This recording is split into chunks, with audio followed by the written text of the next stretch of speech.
오늘 우리가 12장, 사무엘하 12장 읽었는데요.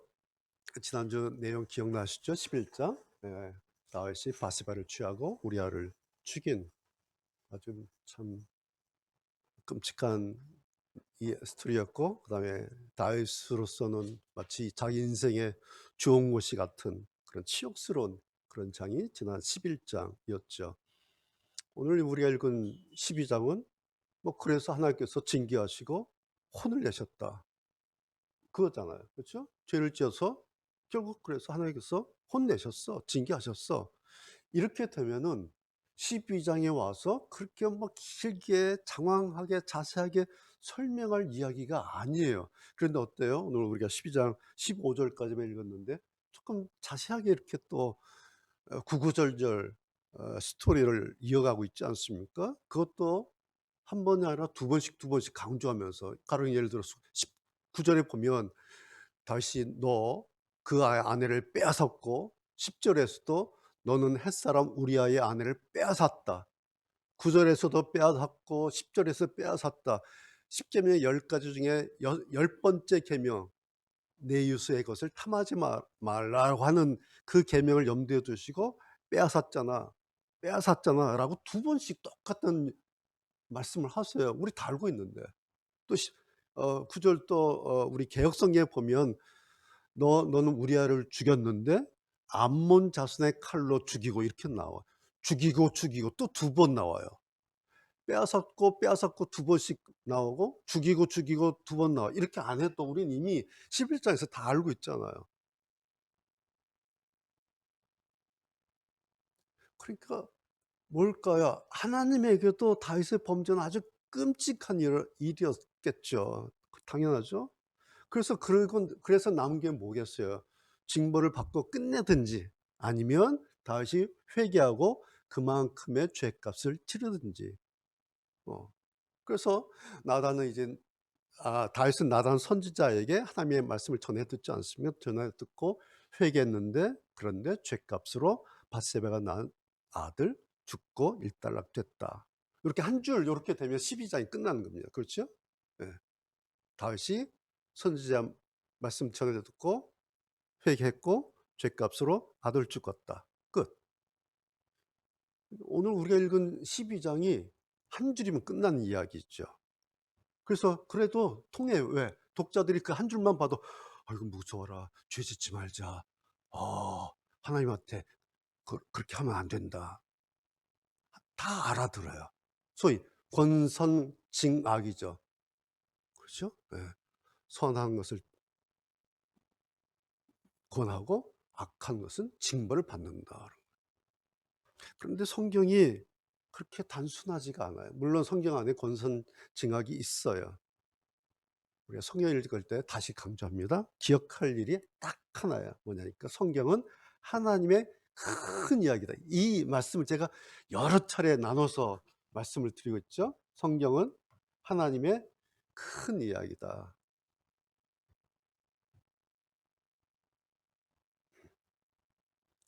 자, 그러니까 바세바 우리아의 일이 있었어요. 그 다음에 이제 오늘 나단 선지자가 등장하지요. 보세요. 나단 선지자가 언제쯤, 어느 시점쯤에 오늘 다윗에게 온 것 같습니까? 언제쯤? 네. 힌트가 있어요. 15절 보시면 나단이 이제 다윗에게 하나님의 말씀 전하고 돌아가죠. 나단이 집으로 돌아간 후에, 그러니까 다윗에게 이 말을 전하고 돌아간 후에 무슨 일이 있었냐니까, 바세바가 낳은 아이에게 큰 병을 주셨다. 이제 아이가 앓게 됐어요. 병이 났어요. 그러니까 시기가 어떻게 돼요? 나단이 다윗에게 찾아온 것은 그 사건 이후에 최소 1년이 지났을 때, 최소 아기가 난 거예요. 그 아이가 아팠어요. 그러니까 적어도 2, 3년 후가 될 수도 있어요. 그런데 최소 따지면 1년 지났을 거예요. 자, 그렇다면 무슨 일이 있는 거예요? 그 1년 동안 다윗에게 어떤 일이 일어났을까라는 거예요. 바세바를 빼앗고 우리아를 죽였어요. 그리고 1년 후에 아들이 병들었어요. 나단이 와서 말씀을 전하고 요 1년 동안 다윗에게 어떤 일이 있었을까? 힌트가 있죠. 13절. 나단이 와서 여호와의 말씀을 전해요. 다윗이 들었어요. 듣자마자 한마디 딱 하죠. 뭐라고? 선지자님, 제가 여호와께 죄를 지었습니다. 그래요. 예. 뭐죠? 마치 지난 1년 동안 다윗에게 이 일이, 그 일이, 바세바를 취하고 그 남편을 죽인 그 일이 다윗에게 떠나지 않고 계속해서 그를 괴롭히고 있었다는 사실이에요. 그 속에서 다윗이 뭐를 했을까요? 두 번째 힌트 13절 또. 그래서 그러자 나단 선지자가 뭐라 합니까? 여호와께서는 왕의 죄를 용서하셨습니다. 자, 언제 용서하셨다는 거예요? 언제일까요? 예. 나단이 다윗에게 오기 전에 이미 하나님께서 용서하셨다라는 말씀이에요.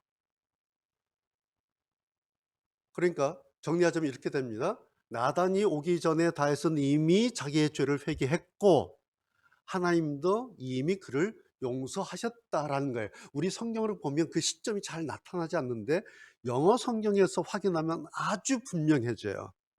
자, 다윗이 죄를 지었습니다 라고 말하는 것과 하나님께서 다윗을 용서하셨다라고 하는 것이 영어 성경에 보면 현재형이나 과거형이 아니라 have 동사, 현재 분사형으로 돼 있어요. I have sinned. 그리고 The Lord has taken away your sin. 이렇게 have 동사로 돼 있어요. 여러분 다시 저 설명 안 했다? 그러니까 다윗은 나단 선지자의 말을 듣기 전에 이미 전에 자기가 지은 죄를 하나님께 고백하고 회개했어요. 그래서 하나님께서도 다윗의 죄를 이미 용서하셨다는 거죠. 그래서 이 두 가지 회개한 것과 용서받은 것이 전에 했는데 그것이 그대로 지금도 유효하다. 이것이 이제 영어에서 현재 분사형 구조 아닙니까?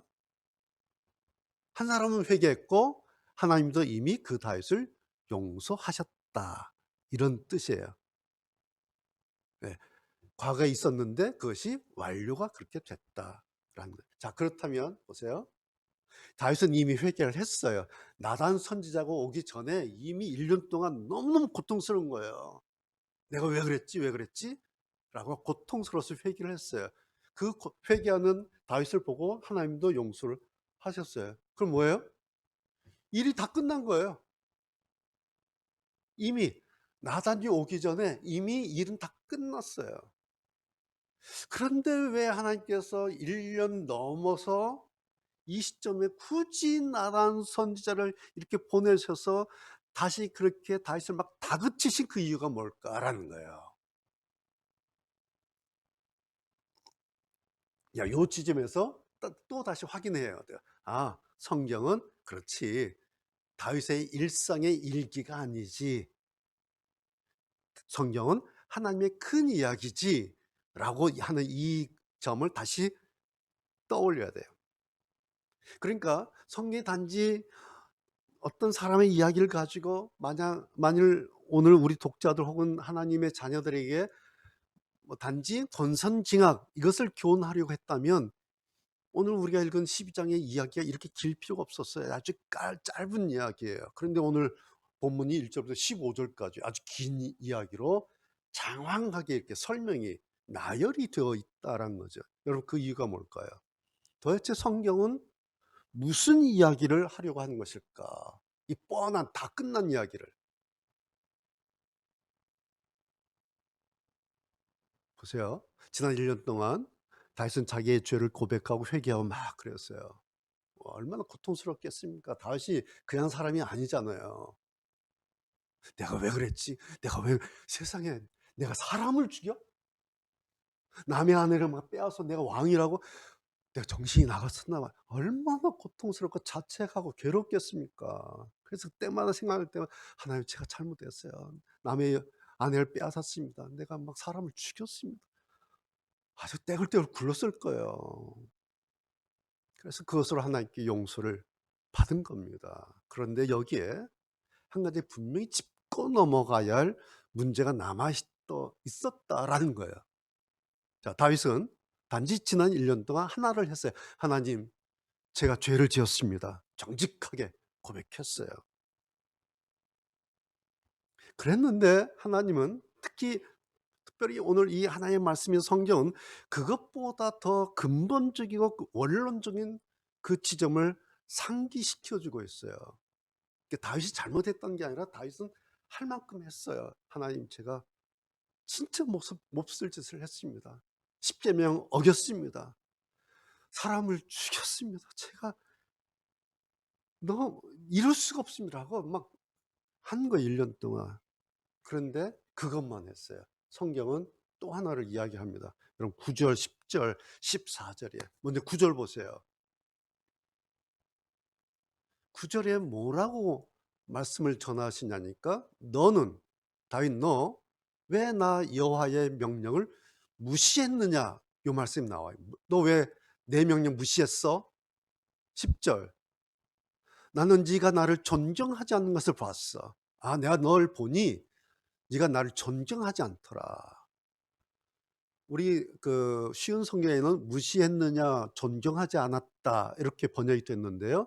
우리가 가지고 있는 개역 성경에는 9 절에 "너는 하나님의 말씀을 업신여겼다." 요렇게 되어 있고요. 10 절도 "너는 나를 업신여겼다." 요렇게 똑같이 번역되어 있어요. 뭐 같은 말이에요.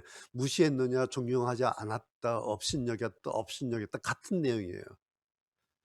9 절과 10절 요렇게 말씀해 놓고 그래서 일어난 일이 뭐냐니까 14 절이에요. 보세요. 14절 보세요.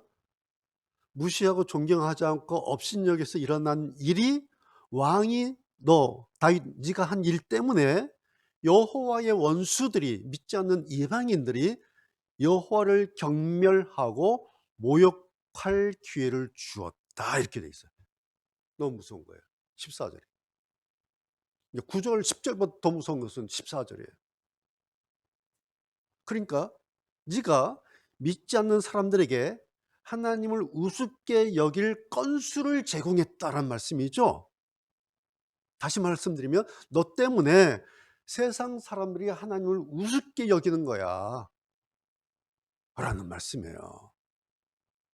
그러니까 사람들로 하여금 하나님을 만홀히 여기 하나님을 우습게 여기게 만든 죄가 있었다라는 거예요.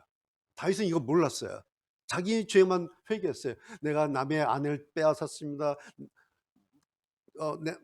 저 사람은 내가 죽이도록 했습니다." 자기 얘기만 남은 게 있었어요. "너 때문에 하나님이 우스워졌어." 이제 건수를 제공한 거야. 그러니까 오늘 성경은 이걸 말씀하고 있어요. "네가 밧세바를 훔치고 우리아를 죽게 만든 그 죄보다 더 끔찍한 죄가 있다."란 거예요. 그게 뭐냐? 사람들한테 하나님을 우습게 만들어 버린 죄. 여러분 이것은 하나님의 존재에 대한 문제예요, 이게. 하나님의 존재하심에 대한 죄를 지어 버린 거다라는 거예요. 그러니까 하나님의 존재하심을 무시하고 그것을 우습게 여기도록 만들어 버린 죄가 다윗의 이 죄의 바탕에 있었다라는 것입니다. 여러분 이게 누구의 죄입니까? 이게 하와의 죄예요. 하와의 죄. 나중에 그 아들 가인이 동생을 죽이잖아요. 하나님께서 찾죠. "네 동생 어디 있어?" 가인이 뭐라 그래요? "아 제가 뭐 동생이나 지키는 사람이에요?" 영어 성경이 어떻게 돼 있어 이거? "Am I a brother's keeper?" 내가 알 게 뭐야. 이런 거예요 이게. 가인이 죽여 놓고 하나님이 "네 동생 어디 있냐?" 그러니까 "내가 알 게 뭐야. 왜 그걸 나한테 물어?"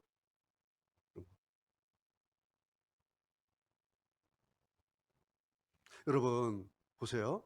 엄마 하와가 하나님의 먹지 말라고 하는 그 말씀, 그 처음에 원점이에요 이게. "먹지 마." 이거. 하나님 말씀에 원점이 있었어요. 그것을 비켜갔어요. 먹었어요.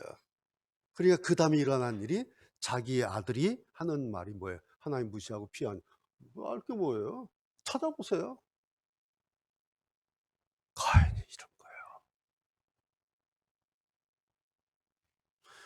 여러분 정리하자면 이겁니다. 다윗이 그냥 한 게 아니라 하나님을 무시하고 존경하지 않고 업신여긴 그 결과로서 밧세바를 빼앗고 우리아를 죽인 거다라는 거예요. 성경이 이렇게 말씀하고 있어요. 그냥 욕심 때문에 남의 아내 빼앗고 욕심 때문에 뭐 죽인 게 아니라 하나님을 무시하고 존경하지 않고 업신여겼어요. 그 결과물이 뭐냐니까 밧세바를 빼앗고 우리아를 죽인 거다. 그러니까 밧세바를 그렇게 하고 우리아를 그렇게 한 것은 결과예요.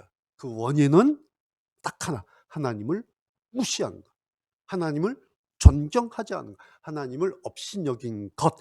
이 말씀을 하기 위해서 장황하게 이렇게 쓰고 있는 것이 오늘 12장의 핵심이에요. 자, 정리가 되십니까? 원인은 그거예요. 그 원인으로부터 시작해서 그 결과가 그저 밧세바가 된 거고 우리아가 된 겁니다. 여러분 거기에 사람들이 하나님을 우습게 여기도록 원인을 제공했어요. 누가? 천하의 그 다윗이. 그래서 오늘 제 설교 제목이 원점에서 비켜나면 일어나는 일들. 이미 원점에서 비켜났어요. 그래서 일어나는 일들이 밧세바 일이고 우리아 일이에요. 이게 지금 다윗에게 정리가 안 돼 있었다는 거예요. 그래서 나단 선지자를 보내서 다윗에게 이 부분을 다시 정리한 것, 이 확인시켜 준, 그러느라고 장황하게 뭐 염소 양 이야기도 나오고 부자 얘기, 가난 이야기도 나온 이유가 바로 그런 이유 때문에 그렇습니다. 여러분, 오늘 말씀은 이런 거예요. 오늘 우리 독자들에게, 오늘 우리 성도들에게 성경의 커다란 이 하나님의 이야기라고 하는 것이 바로 이런 거다라고 다시 오늘 우리에게 보여주고 있는 것입니다. 뭐겠어요? 우리 인생의 원점이 있어요. 성경이 말씀하고 있는 우리들 인생의 원점이 있어요. 그게 뭐겠어요? 너희들 하나님 잊지 마라. 하나님 말씀 날리지 마라. 이거예요. 그래서 간혹 가다가 이제 목사님들 설교도 제가 유튜브를 통해서 보고요. 또 다른 기독교 관련 유튜브 영상을 보게 되잖아요. 그러면 많은 영상에서 뭐 다들 염려하고 걱정하는 말씀들이에요. 뭐 한국 교회가 문제입니다. 혹은 AI 시대가 왔는데 교회가 어떻게 하면 되는가? 뭐 이거 어떻게 대응해야 되는가? 뭐 그런 이야기들 많죠. 혹은 지금 여기저기 한국 교회의 젊은 사람들이 다 없어지고 있는데 다 교회를 떠나고 있는데 어떻게 할 거냐? 사람들이 교회를 떠나고 있는데 그런데 그렇다고 이렇게 보면 그 사람들이 신앙까지 다 버린 게 아니라 단지 교회를 떠나고 있는데 어떻게 할 거냐? 뭐 이런 내용으로 염려하고 한국 교회를 걱정하는 그런 내용이에요. 그러면서 이제 뒷부분에 가면 그러므로 뭐 AI 시대는 교회도 이렇게 해야 되고 뭐 젊은이들을 위해서는 이렇게 해야 되고 뭐를 위해서는 이렇게 해야 되고 이렇게 된다고 나름대로 이제 처방 방법들을 많이 이야기를 합니다. 그래서 제가 쭉 들어봐요. 근데 들어보면 이런 얘기가 없어요. 한국 교회가 신앙의 원점을 잃었습니다. 뭐 이런 얘기는 없어요. 교회가 하나님의 말씀을 입만 열면 하나님 말씀 말은 많이 하는데 정작 교회가 정작 설교자들이 정작 목회자들이 하나님 말씀에는 이젠 별 신경 안 씁니다라는 말은 없어요. 그래서 제가 보면서 들으면서 왜 한결같이 이 말을 안 하지? AI 시대는 어떻게 해야 됩니다. 청년들을 위해서는 어떻게 해야 합니다. 교회를 떠난 사람들이 어떻게 합니다. 뭐는 뭐 어떻게 하는 다 하는데 왜 이야기를 왜 안 하지? 이상해요, 제가 볼 때는. 여러분 9절 10절 다시 확인해 보세요. 19절. 너는 왜 나 여호와의 명령을 무시했느냐. 10절. 너는 왜 나를 존경하지 않느냐. 그러니까 무시하고 존경하지 않는 것, 그것을 9절은 하나님의 명령이라 했고 10절에서는 나를 무시하는 거고 나를 존경하지 않는 거다. 근데 보니까 뭐예요? 여호와의 명령이나 나, 여호와나 이퀄이에요. 지금 뭐예요? 하나님의 말씀이 하나님의 이퀄이에요 지금. 9절 10절 보면. 나의 명령이나 같은 거예요. 자, 그래서 정리해 본 이렇게 돼요. 하나님과 하나님의 말씀을 무시하고 존경하지 않는 교회? 만약 그렇다면 이게 말이 돼요? 다시요. 하나님과 하나님의 말씀을 무시하고 존경하지 않는 교회. 이게 말이 됩니까? 근데 왜 이 말을 안 하지?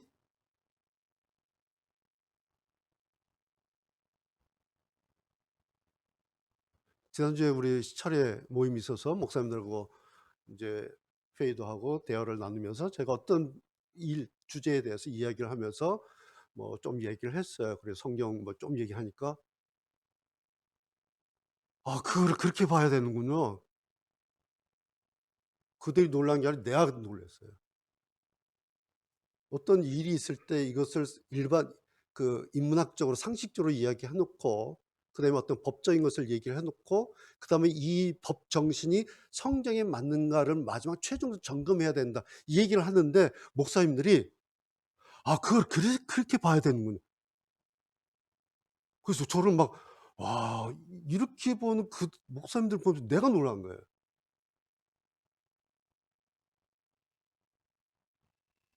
저는 오늘 이 말씀을 보면서 오늘 교회를 보면서 '이게 말이 되나? 근데 이게 이 현실이 말이 되나?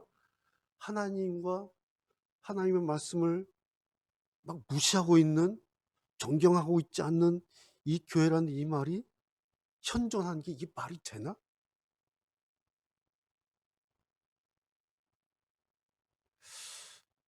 저는 이제 내년이면 여러분 아시다시피 제가 현직에서 인제 70 정년 은퇴를 이제 하게 됐는데요. 그럼에도 불구하고 저는 목사로서 제 남은 인생의 목표가 하나가 있어요. 딱 하나. 지금까지도 물론 그래 왔는데 뭐 복잡한 거 아니에요. 딱 이거예요. "너희는 먼저 그의 나라와 그의 의를 구하라. 그리하면 이 모든 것을 너희에게 더하시리라." 예수님 말씀 기억나시죠? 마태복음 6장 33 절. 이 예수님의 이 말씀이 실제로 '그래 우리에게 사실이다.'라는 사실을 사람들에게 좀 입증해 보이고 싶은 거예요. 이게 제가 꾸 이루고 싶은 내 인생의 목표예요 사실은. 물론 지금까지도 그런 생각으로 살아왔는데 여러분 이 말씀 여러분 아시는 것처럼 예수님의 황금률 말씀이에요. 산상수훈의 말씀이에요. 그래서 너무너무 감동적인 말씀이에요. 듣기만 해도 막 너무 좋아요. 멋있어요. "너희는 먼저 그의 나라와 그의 의를 구하라. 그리하면 이 모든 것을 너에게 더하시리라." 너무 멋있고 감동적이고 와, 진짜 황금률 맞아. 만 한 줄 막 멋진 카피 같은 말씀이에요. 근데 여러분 저에게는 이게 실제예요. 나는 이것을 실제로 받는 사람이에요. 먼저 그의 나라와 그의 일을 구하면 그래서 이루어지는 게 이거다라고 하는 것을 한번 실제로 보여주고 싶어요 제가. 왜냐하면 저는 이 말씀을 사실 그대로 믿기 때문에 그래요. 그래 궁금해요. 도대체 너희는 먼저 그의 나라와 그의 일을 구하면 이 모든 것을 더하리 이게 어떻게 되는 거지? 너무 저는 궁금한 거예요 사실은. 지금까지 그랬어요. 그리고 앞으로 남은 저의 삶을 통해서 이걸 입증해 보이고 싶은 거예요. 실험하고 싶은 거예요. 그래서 저를 이 임상의 실험실에 막 넣는 겁니다. 그런데 저의 임상 실험이 언제 끝날지 그리고 어떤 모습으로 어떻게 끝날지 저도 몰라요. 심지어 그것이 제 때가 아닐 수도 있어요. 그 결과물조차 제가 못 보고 천국에 갈 수도 있어요. 그런데 한번 도전해 보려고 해요. 그리고 지금 도전하고 있어요. 사실은요. 제가 교회를 개척하고 목회하면서 지난 20년 동안 제가 혼자서 실험했던 것이 이거예요. 아직 실험이 계속되기 때문에 그 결과물이 지금은 아니에요. 모르겠어요. 저의 어떤 이 임상이 끝나는 날 그것이 어떤 것이 될지 무엇이 될지 정말 몰라요. 그러나 딱 한 가지 예수님께서 그렇게 분명하게 말씀하셨기 때문에 그 원점 즉 먼저 그의 나라와 그의 의를 구하라고 하는 그 원점, 이것을 저는 남은 시간 동안 좀 지치지 않고 도전하고 이렇게 해 보려고 합니다. 그렇다고 뭐 제가 여러분 아시다시피 뭐 제가 뭐 대단한 사람입니까? 그렇지 않아요. 예. 저는 정말 부끄러운 사람이고 모자란 사람이고 뭐 약점이 얼마나 많습니까? 단점이 얼마나 많아요. 뭐 돌아서면 '내가 왜 그랬을까? 난 왜 이거를 못하고 있지?' 하면서 돌아서면 그래요. 막 능력으로 말한다면 숨고 싶은 사람이에요 저는. 그래도 이건 한번 꼭 해 보고 싶어요. 예. 이거 한번. 그래서 다른 거 제가 뭐 복잡하게 이것저것 다 하려고 하는 게 아니라 저는 이거 6장 33절 이거 딱 한 절만 해 보고 싶은 거예요. 그래서 남은 인생을 다 여기다 거는 거예요. 여러분 그냥 곁에서 그냥 저를 지켜보셔도 좋아요. 혹시 궁금하시면 목사님 어떻게 하시는가 궁금하시면 그냥 곁에서 같이 해 보셔도 얼마든지 환영합니다. 여러분 마라톤 뛸 때 왜 옆에서 그냥 서서서 자기는 안 뛰는데 그냥 서서 따라가는 사람도 있잖아요. 그러다가 재미없으면 그냥 결승점까지 가는 거예요.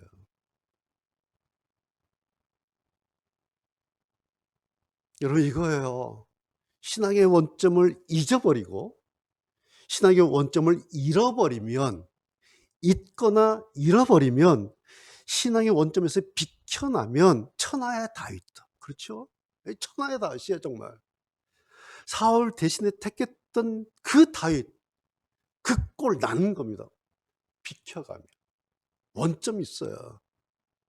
하나님 원점 비껴나면 하나님 말씀 원점 비껴나면 이거는 그냥 가는 겁니다.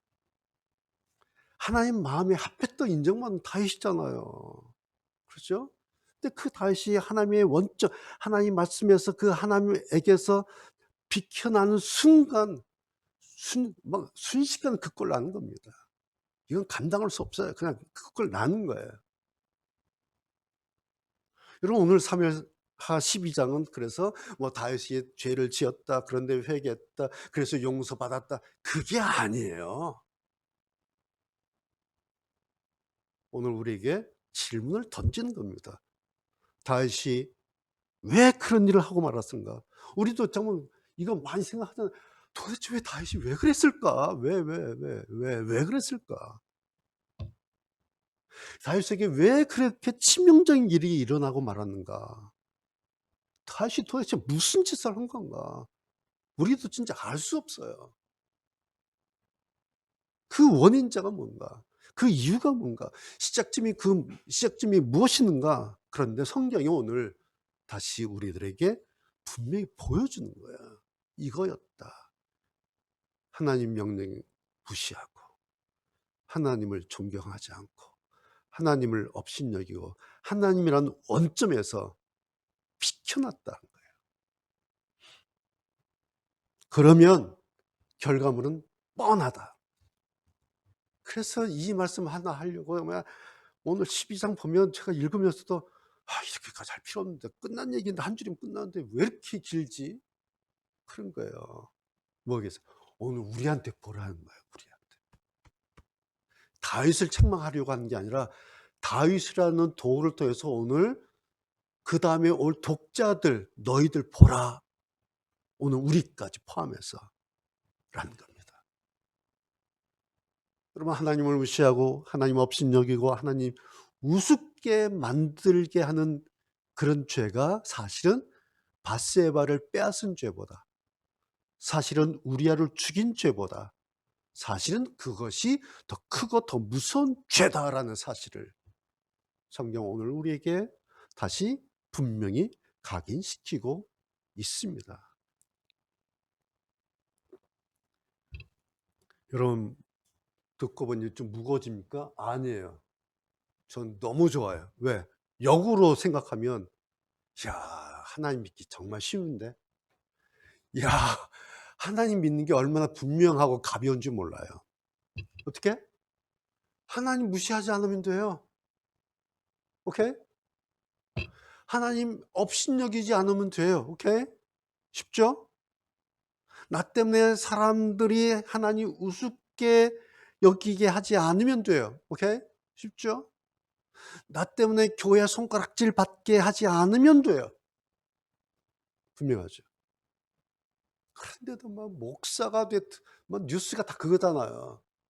어느 집사가 그랬다는 것은 뉴스도 안 나와요. 근데 목사가 그러면 꼭 뉴스에 나와.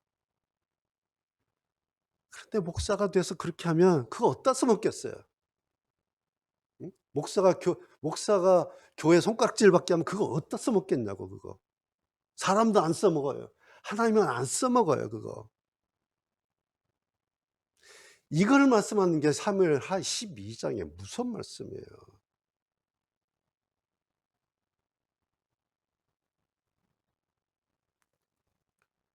여러분 이걸 위해서 더 이상 뭐가 설명이 필요해요. 그렇죠?